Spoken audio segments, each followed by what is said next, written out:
పితా పుత్ర పవిత్రాత్మ నామమున ఆమేన్. తపస్కాలం 5వ వారం శుక్రవారం. దివ్య పూజాబలి పఠనాలు.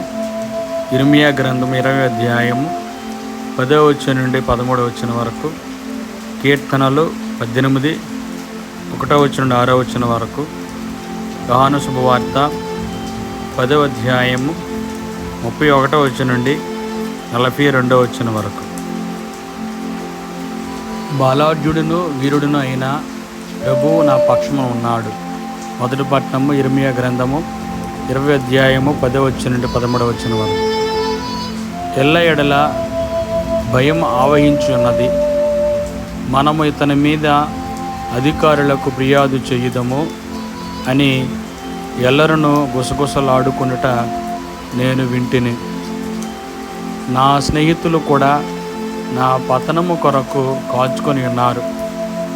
బహుశా ఇతడు మోసమునకు లొంగును. ఇప్పుడు మనమితనిని పట్టుకొని పగ తీర్చుకుందామని అనుకొనుచున్నారు. కానీ ప్రభువు, బలాఢ్యుడవు వీరుడువైన నీవు నా పక్షమునున్నావు. నన్ను హింసించు వారు ఓడిపోయి పడిపోవుదురు. విజయము సాధింపలేక శాశ్వత అవమానమును తెచ్చుకుందురు. సైన్యములకు అధిపతి అయిన ప్రభు, నీవు నరులను న్యాయబుద్ధితో పరిశీలింతువు. వారు హృదయమును మనస్సును పరీక్షింతువు. నేను నా వాద్యమును నీకు అప్పగించితిని. కావున నీవు నా విరోధులకు ప్రతీకారము చేయగా నేను చూతునుగాక. ప్రభువును కీర్తించి స్తుతింపుడు. ఆయన పీడితులను దుష్టుల బారి నుండి విడిపించును. ఇది ప్రభుని వాక్కు. సర్వేశ్వరునికి వందనములు. వారు యేసును పట్టుకొనుటకు ప్రయత్నించిరి, కానీ ఆయన తప్పుకొని పోయెను. సువిశేష పట్టణము పునీత్ యోహాను గారు వ్రాసిన శుభవార్త 10వ అధ్యాయము 31వ వచనం నుండి 42వ వచనం వరకు. ఆ కాలములో యూదులు మరలా ఆయనను రాళ్లతో కుట్టుటకు రాళ్ళను తీసుకొనిరి. యేసు వారిని, తండ్రి యొద్ద నుండి మీకు అనేక సత్కార్యములు చూపితిని. వానిలో దేని కారణమున నన్ను రాళ్లతో కొట్టుచున్నారు అని అడిగాను. అందుకు యూదులు, నీవు మనుష్యుడు ఉండియు దేవుడిననే అనుచున్నావు.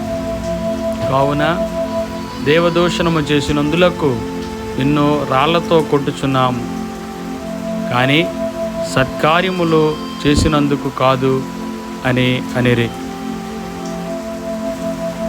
అందుకు యేసు వారితో ఇట్లనెను, మీరు దైవములని నేను చెప్పి తిని అని మీ ధర్మశాస్త్రమున వ్రాయబడి ఉండలేదా? దేవుని వాక్కు ఎవరి వద్దకు వచ్చెనో వారే దైవములని చెప్పిన లేఖనము నిరర్ధకము కానేరదు కదా. అట్లయినా తండ్రి నన్ను ప్రతిష్ఠ చేసి ఈ లోకమునకు పంపెను. అట్టి నేను దేవుని కుమారుడనని చెప్పినందున దేవదూషణము పలుకుచున్నానని నిందారోపణ చేయుచున్నారా?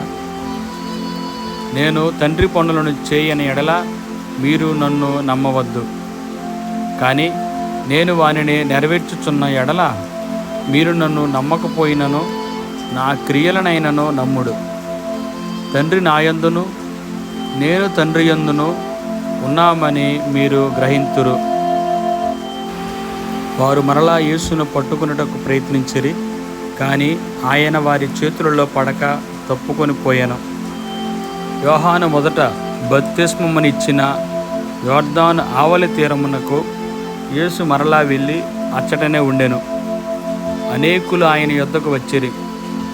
యోహాను సూచక క్రియలు ఏమీ చేయలేదు, కానీ ఈయన గురించి అతడు చెప్పినదంతయు యథార్థమని వారు పలికిరి. అక్కడ అనేకులు ఆయనను విశ్వసించిరి. ఇది ప్రభు సువిశేషము. ప్రభువా మీకు స్తుతి కలుగునుగాక. ఆమేన్.